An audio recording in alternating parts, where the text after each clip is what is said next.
So let me get this straight, mate. You and your dog walk around the streets at night in your area, checking on people's houses and whether someone's in the... So it is effectively residential security, but it's much more than that. It's more of a community-based. It's not like with security for rich people. It's for everybody. It's a community-based project which we, over the past 5 years, have helped hundreds of families through preventing burglaries, stopping domestic violence.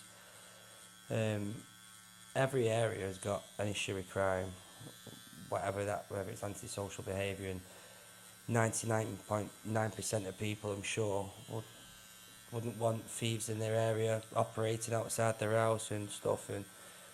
But there's just not enough police on the streets, is there? I was just thinking there, like, well, surely, like, if someone's being burgled or they're witnessing a burglary, they just ring the police first. Yeah, so they should. You know, honestly, mate, I'm not trying to take anything away from the police and go, the police are shit and this and that. That's not what we say. It's not how it's not even what we think. There's just not enough police. And if you was to get burgled today, or somebody snaps a lock off your house and you've got your new car there, and they don't get in, then you're anxious, thinking, shit, are they coming back tomorrow night from the car, or next week, or the week after that? Now, the police can't be there to patrol your street the next night and the next night and the next night after that. Well, that's where we can come in and help residents to make them feel safe and be that in between, you know, for the police, and be there to patrol the streets and help people feel safe in their own homes, because a lot of people don't at the minute. Yeah, so the police, in terms of burglaries, are very much sort of after the fact, aren't they? If somebody was breaking in your house now and you rang 999 and said somebody's breaking in right now, then they'd get there as quick as they could. And if I'm being honest with you, mate, there's a good chance they'd get there before us. Unless we're on the next street or a couple of streets away. But if you rang and said, I've just got wake up in the morning and say somebody's burgled my house, then chances are you're just going to get a crime reference number.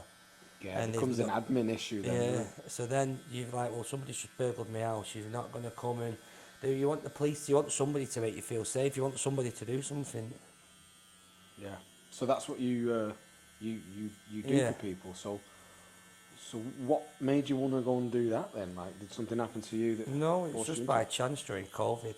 I've always been passionate about trying to help people. I've always been passionate about martial arts and trying to help teenagers and be a positive influence. But during COVID, we started patrolling the streets as volunteers, and it very quickly took off and got a big reputation. And now we've got nearly 30,000 people following us on social media, all local residents to the area. Got hundreds of houses that we look after, different areas from Droylsden all the way to Ardenshire to Woodhouses, parts of Failsworth, and possibly soon to be Denton as well.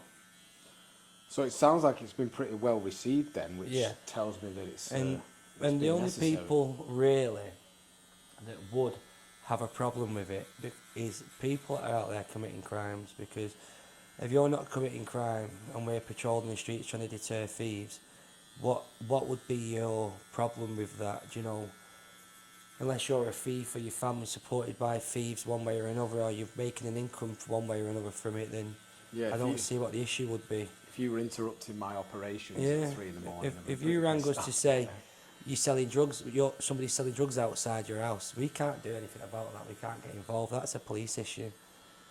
And it's not that we don't care or anything we do, but we can't go out getting involved with drug dealers and we've got no stop and search powers, but it's about having a presence and making sure that the thieves who are out in the area see somebody. If you was breaking into a house or breaking into cars and somebody come up to you with a licence, a uniform on and their ID card, and they say, what you're not going to carry on, you're going to stop doing what you're doing. Yes, and if you know there's a known security group patrolling your streets, then the chances are you're going to go somewhere else and do it. Yeah, a deterrent, so yeah. Prevention is better than a cure. Yeah, prevention, mate. I've been active on the streets, physical presence, acting as a deterrent, stopping thieves from operating before, rather than just coming after they've been, which is unfortunate, but a lot of the police do. Yeah. So where does the line stop? Like you just said, the police sort the drugs out, Where does the line sort of start and end with your community presence and what your project? If there's a way that we can make a difference to make somebody feel safe. So if, like, for example, if you rang and said the drug dealers are selling drugs outside in a car outside my house and it's all the time, there's nothing we can do. You can ring the police, and then if you ring the police and then the drug dealers started to target your house and stuff, then maybe we'd be be able to patrol your street and stuff like that, and to try and make you feel safe as a deterrent for them if your house is being targeted. But other than that, it's more about burglaries. I don't want to get involved in it's about supporting people who've been targeted for burglaries or domestic violence. We do help homeless people, we do help families that are struggling with food parcels and stuff, but the majority of the time that we're working with, it's suspicious activity. People are in the alleyway, someone's just been in my garden, someone's just tried my house door, someone's just been kicking my back door trying to get in my house. And they're the things that we see on a daily basis. Domestic abuse, that's I didn't expect you to say that one.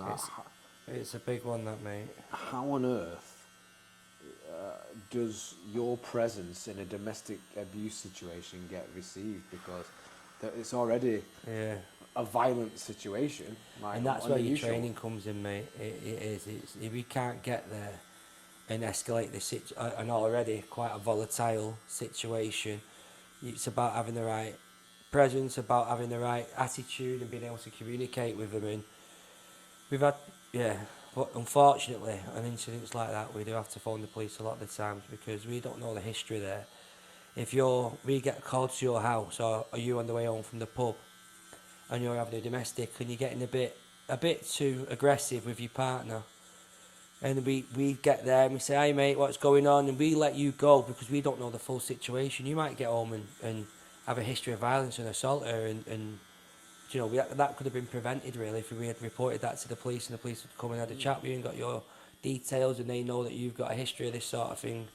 Or it might not even be, generalising, it might not even be his fault. It could be her who's winding him up. She might have the history of domestic violence as well, though. That does happen. So I really like the idea that you just basically de-escalate. That's a really good word. Like, I'm here to de-escalate things that are happening, because I guarantee conflict management. If that's something that's alcohol fueled in the morning, they'd be like, thank fuck they showed up, and de-escalate. A lot of the time that's exactly how it goes. Mate, the first thing that come into my head when you said, I walk around the streets at night and de-escalating and dealing with crime, I was like, holy shit, this is Batman. This is like community Batman. Do you know that, Paul? And you're tall as fuck, you do martial arts, and like, shit. Do you know that Paul Smith, the Joker, the comedian, have you seen him on YouTube? Yeah. He talks about us, and that's what he says with Batman and that. Oh, right, okay. Yeah. Oh, so it's pretty well known then what you're doing, like you're getting known for it. We're getting there, we've got the BBC out with us again soon. Great. So is that your plan? Your plan is to, well, first of all, have an impact and make a change. The plan, a long-term goal would be to help as many communities as possible. Obviously, make a big impact to the community where we're from and where I'm from and my family. But beyond that, I think there's an outcry, a nation of teenagers without discipline, without things to do, without direction, without... It's lacking in a lot of things that they need as young males. And if I think, as you know, from martial arts and from training, it gives you so much positivity. If I can get funding from a gym, hopefully from the lottery somewhere, or the police funding, get a gym, get some of the kids off the street, be a positive influence, get them training martial arts and stuff, and give them somewhere to go, and get them from being groomed by some of these people that are trying to get them into nice cars and giving them bags of weed to sell. And I'd rather get them in the gym and making videos on social media and give them something positive to do. Yeah. So that would be the long-term goal, to get this set up in different areas and different locations around the region, but also to get to help the younger generation. I think a lot of these young people that you're talking about are just looking for a sense of belonging, and no one really comes along as a positive force I don't think young Well, people would be resistant to what you're doing. I and- just think they just need someone to come along and show them some attention and and divorce and separation in homes. What's the words I'm looking for? Like homes breaking down is probably at its highest rate it's ever been. respect. Yeah. So they need a positive influence, mate. Somebody to yeah. So that's where we're looking at going in over time. But there's a lot of work to be done, mate. There's a lot of work to be done. So do you personally get stuck in? Are you on the streets Every at night. in your local area? Every single night. That sounds Every single exhausting. night. It is. It is, mate. It's the most exhausting thing I've ever done in my life. I used to think I was tired working day shifts, long days as a mechanic for many years, and I used to think that was manual labour, that was tired. But there's the working nights, but then there's the sleep deprivation because people want to speak to us. If you've had somebody in your garden last night, or your partner's not come home and you want us to ask us if you've seen him walking around or anything, then you want to speak to us during the day. So the phone's constantly going. I've got a dog that constantly needs attention. It's a lack of sleep now. I could take a back step from patrol and let the patrollers do it, but I like being out there, I like having hands on, I like being involved, I like seeing what's going on. Yeah, Wait, were you out last night? yeah, every night. So you were out patrolling last night, up to stuff, and now you're here getting a tattoo. That's the one. All right. Well, Ever fall asleep then? yeah, well, you're welcome to. Yeah. It's going to be a really shit podcast if you do. Maybe I'll just talk about myself for a little bit. So, did anything happen last night? Last night was called to Denton. We don't currently patrol Denton, but a lady contacted us saying some men had just climbed over into a garden. It was at the back of a garages. So we got there, and as we got there, they left and they ran off as we pulled up. And we checked on her a number of times to make her feel safe. And we called to a couple of other incidents similar to that in Drolton and Ordenshaw.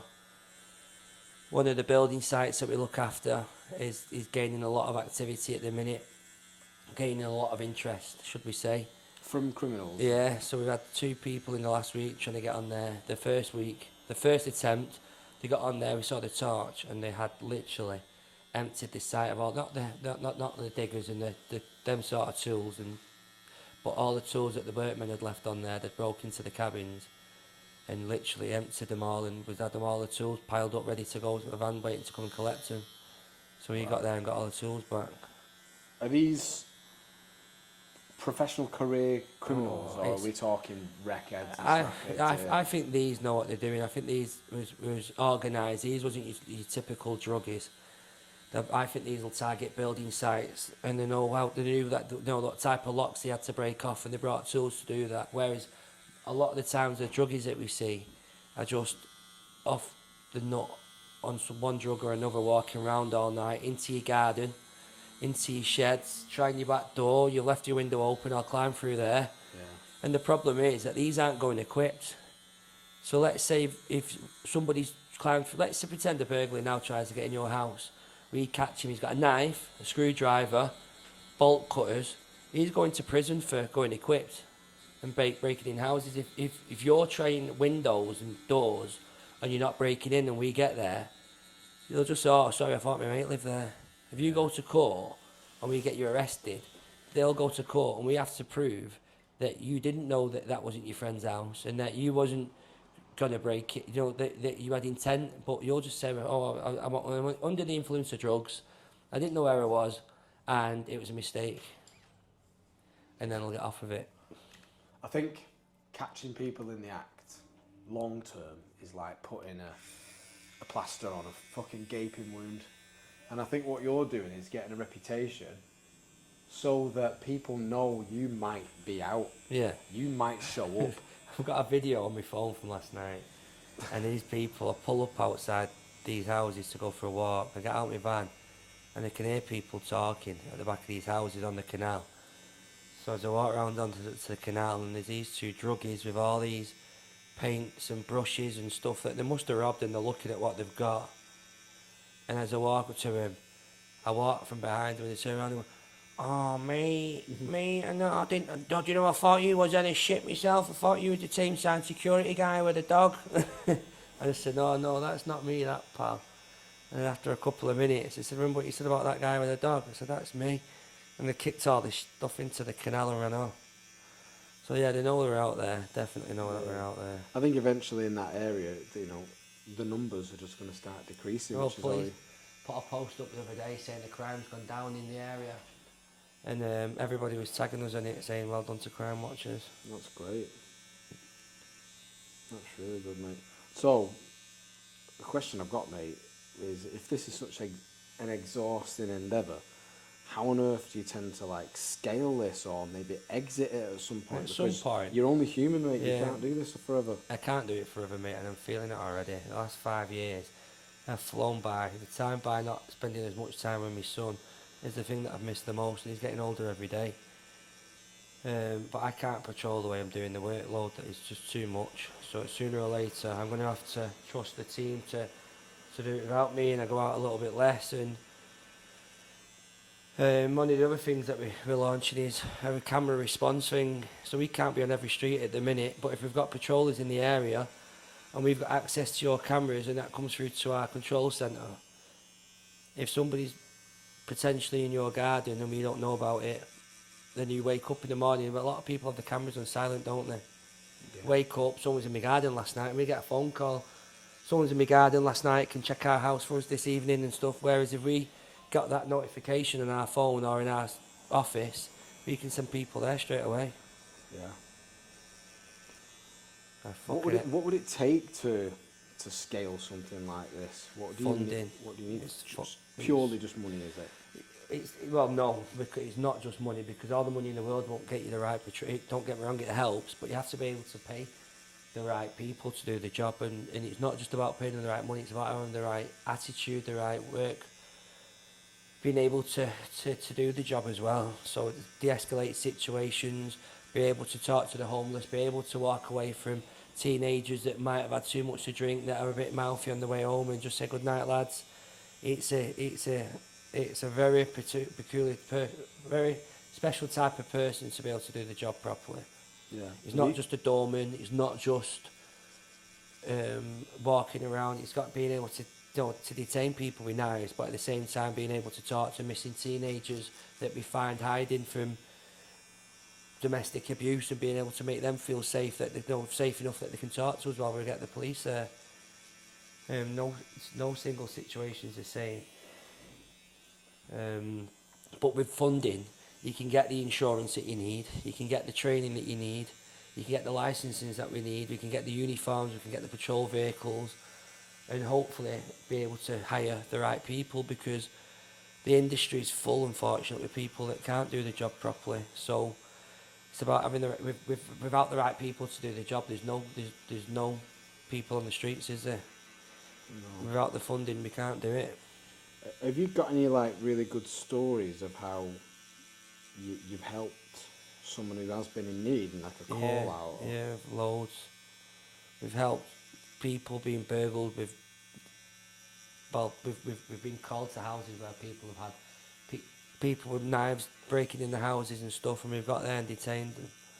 There was one man who's been attacked with a machete, and we detained him and took the knife off him, and he's in prison. There's a young girl who's a young teenager who's fleeing domestic violence. She was walking around the streets at 2 a.m, absolutely naked, and all she had was a picture on a screenshot on her iPad of a map of how to get to her grand's house, which was about 6 miles away. Oh wow! And someone text you there? And no, we just saw her. We just saw her running around the street. She was literally running down the street. And then we stopped and explained who he was and put her in the car. We stayed out the car. We put her coat on us and we rang the police, and the police come straight away. Just last week was another incident the same. A young girl who wouldn't go home. She said she'd been being abused for 5 months and she couldn't take it anymore. Wow. And residents rang us to say they could hear her crying in an alleyway near her house. It's crazy, man.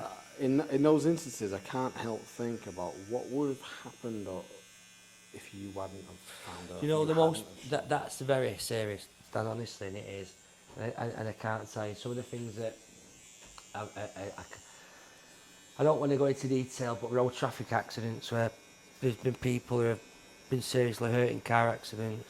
There's been people on motorway bridges that have tried to jump while we're talking to them, and they've had to physically pull them away, like fighting while they're trying to. Yeah, there's a lot of being on the streets for every night for 5 years. You see a lot of different stuff, and a lot of it's positive, and you help a lot of people. But some of it, Jesus Christ, some of it's hard to deal with. So you'd have to be like really highly motivated, because if I'm being completely honest, mate, I'm not going to do what you're doing. Yeah, My but attitude it's very rewarding though. That. My attitude is I've got like my own shit to deal with, and I'm guessing that's the attitude of a lot of people, because I'm not a dickhead, you know. But where on earth do you get your motivation? Where does it start? Where do you get motivation to just keep going, to keep getting out and doing that, even though like you currently don't have the funding? Yeah, we've got a sense now of responsibility to the community. They've got a trust in us, and we've built up that trust. And we've got every day, not many people will get the gratitude and the respect that we get of the community. And it's overwhelming. So as tired as you are, it's extremely rewarding. The community are 100% behind us in everything that we do. So it doesn't go unnoticed, and that's what drives you. It's one thing if nobody recognises your work and you're thinking, what's the point? But when you've got people who depend on you each day, then it keeps you getting out of bed every night, mate. And it's a hard, mate, honestly. It's hard. I don't doubt that. It's hard waking up to go to the gyms in the morning after patrol. It's hard. Your sleep pattern, your eat pattern, it takes over your life. So on that, mate, like, how are you? Good. Tired but good. Happy with my purpose in life. I'm 40, I spent 20 years from the age of 15 to 35 doing a job that I hated. It's getting spoken to like shit every single day. Get under pressure, overworked, underpaid, no gratitude, no self-respect, spoken to like just shit. This job is completely different. You get the funding side of it is the biggest struggle. It's a struggle for funding, it is, but the gratitude side and the purpose and the respect and the self-worth is overwhelming. There's nothing like it. Fulfillment? Exactly, mate. It's given me a purpose, honestly, and I can't explain that enough. The fact that I spent 20 years in a job that I thought I was going to be in for the rest of my life that I didn't know how to get out of. I hated it. I don't use the word hate a lot, and I'll use it every single time when we talk about how I felt in my career, the choices that I'd made through bad choices when I was younger. And it was a trade. Don't get me wrong, I worked at a main dealership. I had a salary and bonus, but oh my God, it was horrible. Whereas now I'm happier in my life, like I say, fulfillment, purpose. Yeah. So I do a bit of online coaching. And what I find with tattooists, and what I find is a lot of people who come to me because their career's not going too well, it's because they are not appreciating the fact that being a tattooist was their purpose. I think understanding that something is your purpose and then like maximising its potential is the key to life. Yeah. And like you said, you've found yours. 100%, mate. 100%. And I think it's not an easy thing to do, to find your purpose, and it sounds a bit like woo-woo, doesn't it? But yeah, definitely. I think it's like, what are you naturally good at? You, for example, were drawn towards martial arts training, and I'm guessing you've helped people. Yeah. You're clearly an empathetic person. Exactly that, mate. I'm guessing you've helped people in the past for free, whether it be I ring you up and say, "Oh, Andy, can I borrow your van?" And you'd be like, "Yeah." It's not even a question, you know. So you've found your purpose, like. So, for people who haven't found their purpose, like, is there any advice you might have for? I spoke to one of my friends the other day, and he's doing a job now he's never done before, and had his own business, and it kind of let things get on top of him, whether that's the drink and taking things for granted.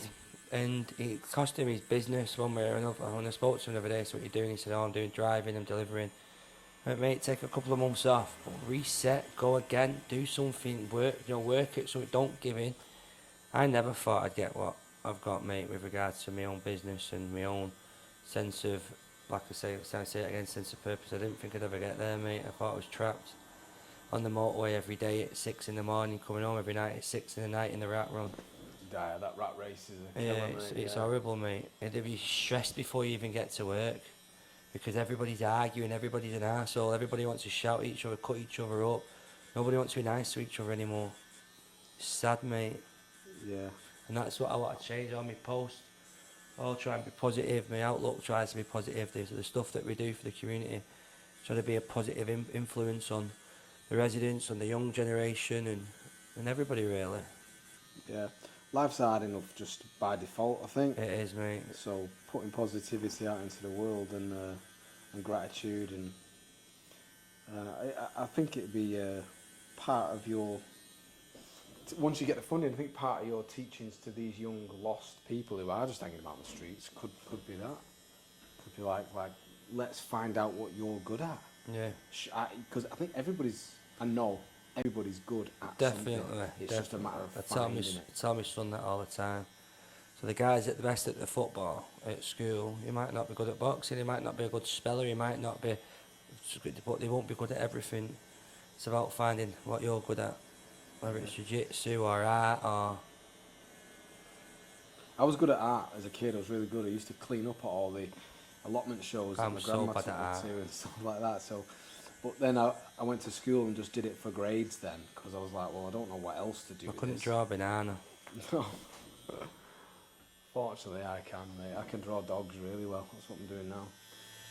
But then I went a bit wayward because I didn't understand that my purpose in life was to create art and do something artistic.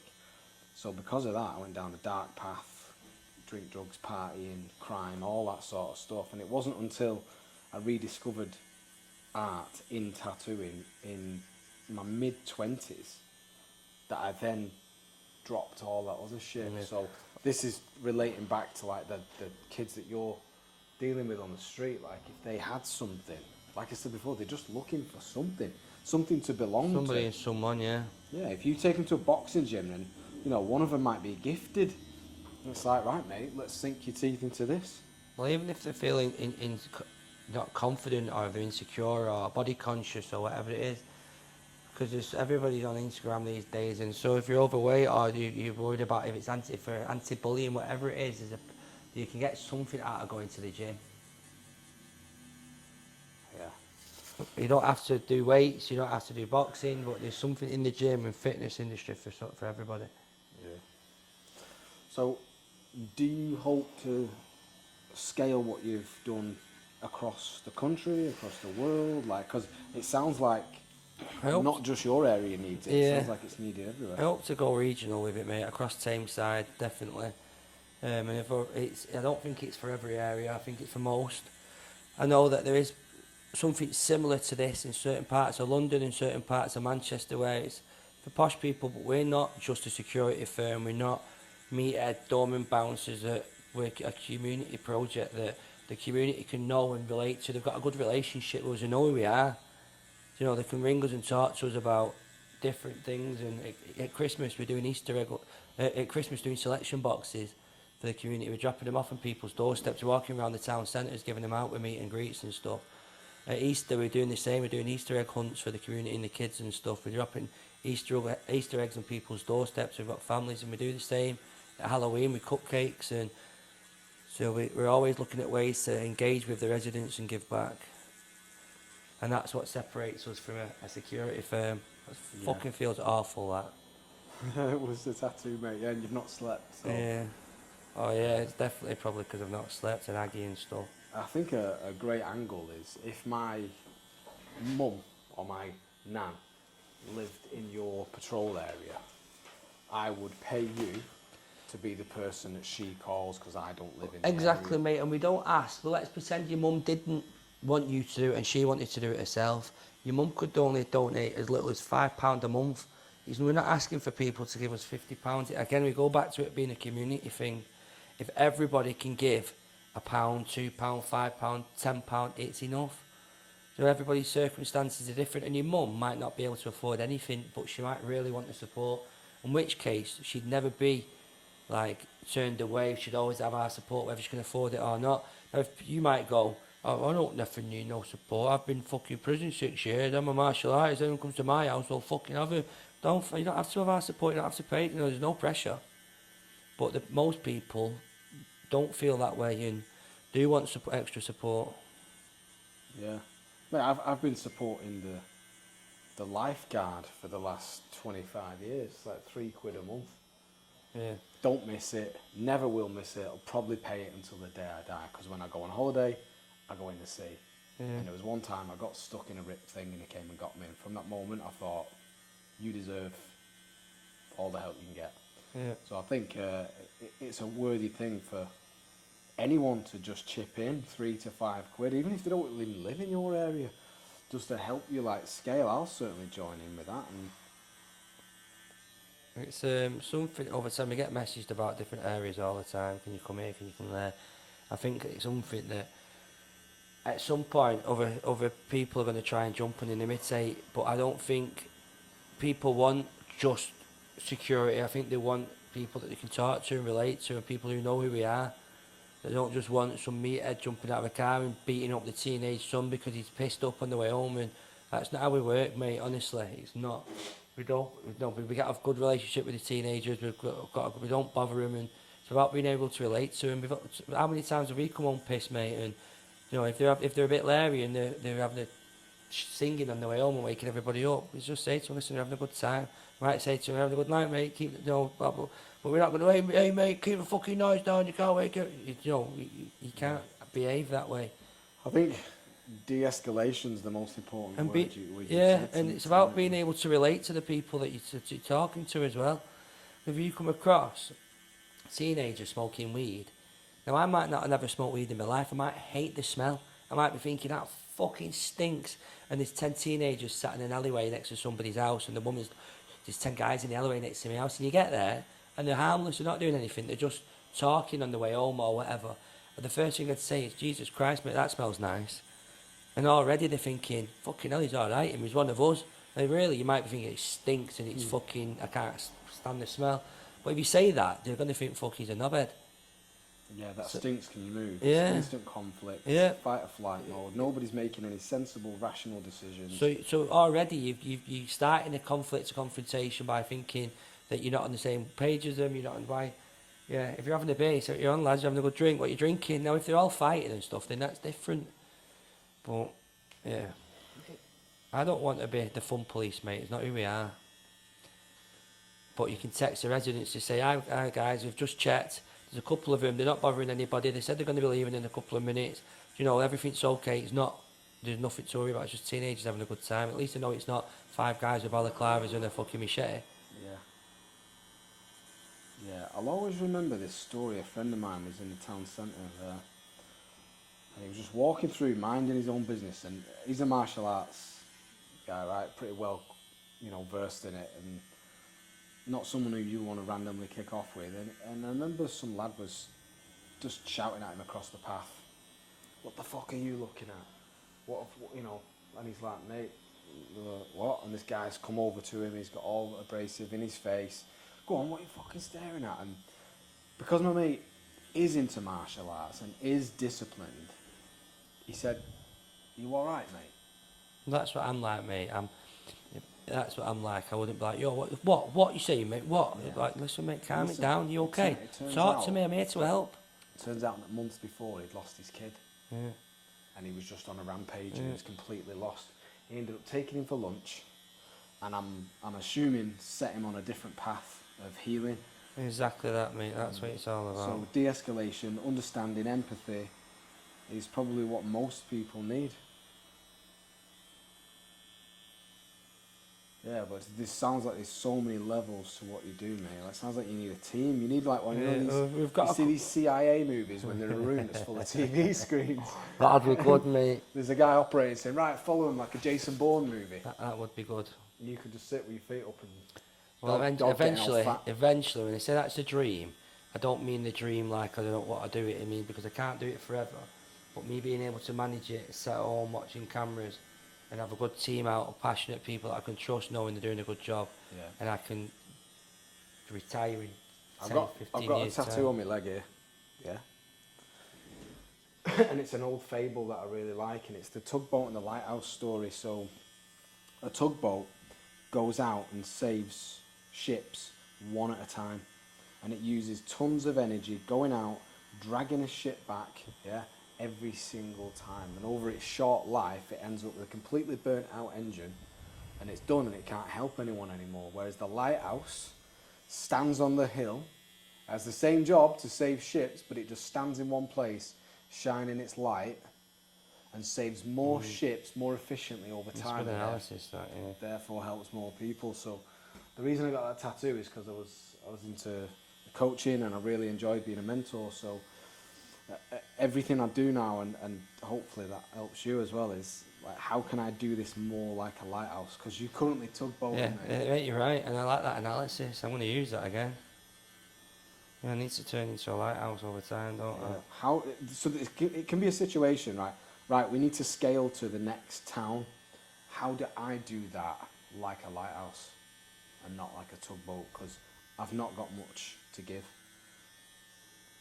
Yeah, it's good, I like that, mate. And I think there's a load of other people in communities that are doing really, really noble and good work. But when you see them, they're all burnt out. I agree. We've got a local guy here who I help every Christmas, and if ever I have a house clearance, Steve Barton is called. He's a counsellor now. Is it? Every Christmas I'll go and do a run with him. Christmas Eve, me and my son will go and drop loads of stuff off that he's collected. I just deliver. I'm just like, give me what you've got and give me a load of addresses. I'll take it. Yeah, I don't do much else than that. But if ever I have a house clearance, I'll be like, mate, give this to loads of people. And he's been doing the fucking God's work, mate, for years and years and years. But I'm sure, I hope he'll agree with me. When you see him, he looks like absolutely drained. Because he is. I wake up some days, mate, and for the first 10 minutes I don't know where I'm going, what day it is. I don't know what's going on. I've not had more than 3, I wouldn't say more than 3 hours sleep at once for fucking years. Wow. So I wake up, like, some days I'm like, where do I need to be? What's going on? Like, what is it, night? Is it day? Is it fucking afternoon? Yeah. It's taxing, mate. It is.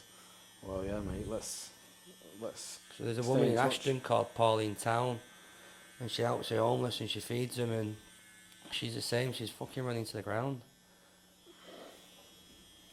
Why are